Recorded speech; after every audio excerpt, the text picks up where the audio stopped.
Hi guys, it's Susie. I had a request to do a video on the difference between past perfect and past simple. So today I will talk a little bit about that. Now, I've always said I'm not a grammar teacher or an English teacher.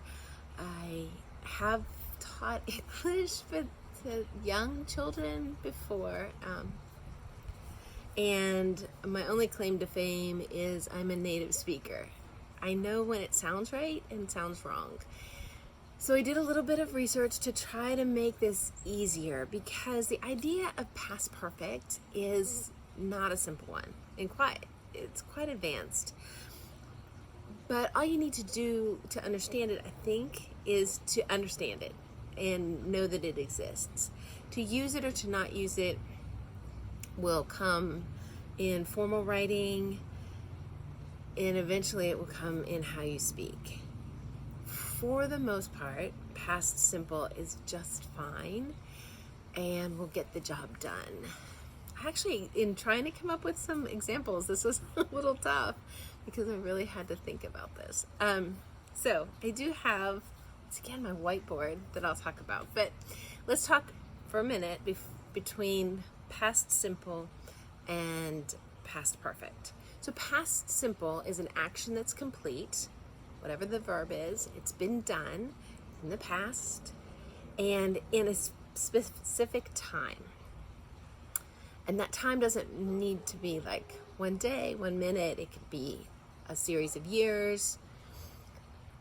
Past perfect is 2 events. There's always 2 events, and they happen and they're related to each other. So one happens first and then the next happens. And the action that happens first is always written as the past perfect. It has the had before the past participle. The second action in a sentence that uses that is always going to be past simple. So they work together to explain the timing. And like anything else in grammar, in any language, is the importance of why we have all these tenses is so that we can communicate most effectively what we mean and have the listener understand our meaning without asking a lot of questions like when and why and what.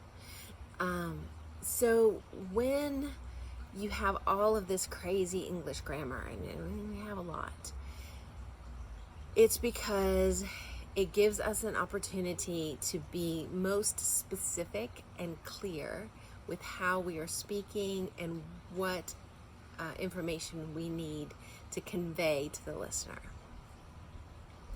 So that works really well in a situation like this, where sometimes we don't have immediate feedback. We're not together. We can't say, what did you mean? Or why did you do that? So, in cases like this, having proper grammar and being able to explain ourselves concisely and simply and most effectively is important. So, I'll show you my whiteboard. Okay, so we have the 2. We just said this. The past simple is an action that happens, and see on this dot, it's past, now, and future. Right there, it is 1 dot. That's all it gets. So sentences like I ate a donut, or he worked at the factory. So what I've done in parentheses, and what I want to show you here, is the whole sentence could be I ate a donut for breakfast, meaning that the one moment in time it was breakfast. But maybe you don't need to say that. Maybe it's 10 o'clock in the morning and the only option you had was breakfast. So you can just say, I ate a donut, and that's past simple. Or he worked at the factory from 2001 to 2011. Maybe that information isn't very important, but it is the specific timing that we're talking about here, the 1 dot.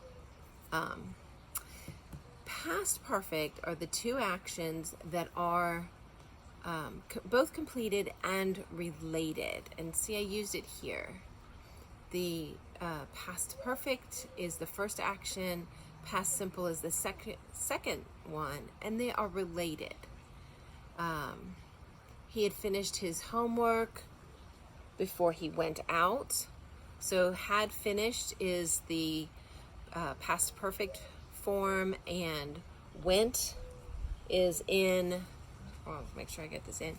Went is in the past simple form. Let's see.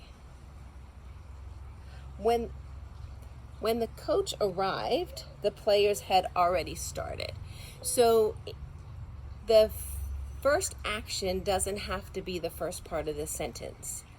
In this sentence here, when the coach arrived, the players had already started. It means the players started. That was the first action. They started playing, practice, we don't know. And then the coach arrived. So that is past simple, and this is past perfect. So you actually see a lot of this form of the sentence where the second action occurs first in the sentence. But it's important, and they're related because the coach arrival to a game or practice is very important and is related to usually when practice starts. So I have a couple of examples down here that I want to talk about. Let me talk about them and then I'll show you again. So sometimes all it needs is past simple. If you did many things during a day, or there's a list, all of them can be past simple. Unless they have a relationship with one another, you should use the past simple form.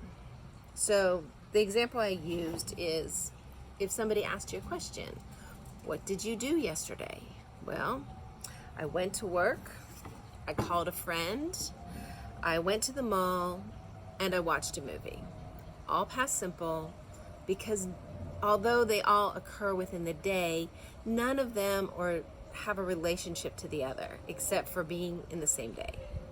You did this, you did this, you did this, you did this. All past simple. If one of those events requires the other event to happen first, that's when we add in the past perfect. So, if you want to say, and here's the sentence with, I went to work, blah, blah, blah. Okay, but here, if you want to say, I had called my friend before I went to the mall to ask her to join me. Well, going to the mall sounds like it was dependent on whether or not your friend wanted to go. So if you do one action first, and the second action depends on it, then that's the relationship between the two. And so when you are creating sentences or looking at grammar to understand this, always think of whether or not the sentence can exist with, and you could say, I called my friend, I went to the mall. And that doesn't tell the listener or the reader that there's any relationship between the two. Because you called first so that you could went to the mall with your friend. That's the relationship. So they need each other in order to work. And I'm going to show you the difference between using the two in the same situation. To the bottom. The first one says, they met before the conference. And the second one says, they had met before the conference. I'm going to ignore that bottom for just now. Hopefully hopefully that didn't blank out there for a minute. But so if you've gone to a conference and you are talking about two people who went to the conference with you, and you say they met before the conference, to me as a listener, as a native speaker and listener, I would think that the two people you're talking about were they met at the beginning of the conference. The timeline between those two events was almost the same. They met before the conference. So they met, the conference started. Puts those two really close together in my understanding of what that sentence would mean. So if you use simple past, because there is no timeline, we know that they met before the conference. It doesn't say when they met. It doesn't say how they met, just they did. But as a native speaker, if I listen to that, I would assume that they met right before the conference. And the second sentence, they had met before the conference, I infer something about the part of that sentence that's not there. What is the past simple that is understood? So if you said they had met before I introduced them at the conference, then that's saying that in a distance past, they met, and it was related to something you did at the conference. So you use that because you went to introduce these two people to find out they had already met each other, they knew each other. And so what makes past perfect so hard is those little phrases that are understood and that are not necessarily in a sentence. So we have to think about what that situation, but those two sentences, they met at the conference, or they met before the conference, and they had met before the conference. As a listener, I think the first one, they met before the conference, means that almost in that same timeline as the conference. That morning at the convention hall or classroom, they had met before the conference tells me that it took place a little bit further. The timeline spread out a little bit. And so the past perfect is used to link those two events. Guys, this is not easy. And I listen to my nieces as they do their distance learning, and they're working on some of the same things. Some of them are in high school and middle school, and it's not an easy concept without having the benefit of being a native speaker and knowing what sounds right and what doesn't sound right. So be gentle with yourself as you've learned this concept. If you have more questions, I hope I haven't made it more muddy as in can't see through it. I hope I haven't confused you. Keep working at that topic. If there's more topics you wish for me to speak about, then leave me a comment below, send me an email, send me a WhatsApp. If any of you want to speak, I'll say this every time, I'd love to speak with you guys, and we can practice one-on-one and whatever that looks like for you. If you just want to be able to call in once a week and say, hi, how are you? I'm good. Where are you? What are you studying in school? Simple sentences we can practice. Doesn't require much. You can choose to go over some of your homework with me if you want to have a one-on-one session, and either email or WhatsApp, either video or written.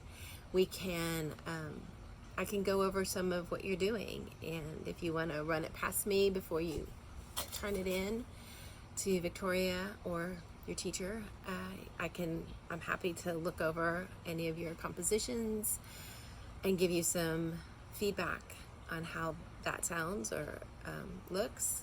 You can choose a topic for us to talk about. Anything. If you want to talk about, I don't know, fishing, I'll figure out how to speak English and talk about fishing. So there's lots of ways that we can help practice our English. In the meantime, keep up on your studies, watch some videos, watch some movies. I find that children's movies sometimes have simpler themes, so maybe watch a Disney movie or a cartoon, and that can help. Watch something that you know really well. Maybe listen to English subtitles on a Russian movie that you are real familiar with. So you sort of already know what they're going to say, but you want to hear it in English. That's a nice little trick. Anyway, until next video, I wish you all well. Stay safe, stay in, and be careful. Anyway, bye guys.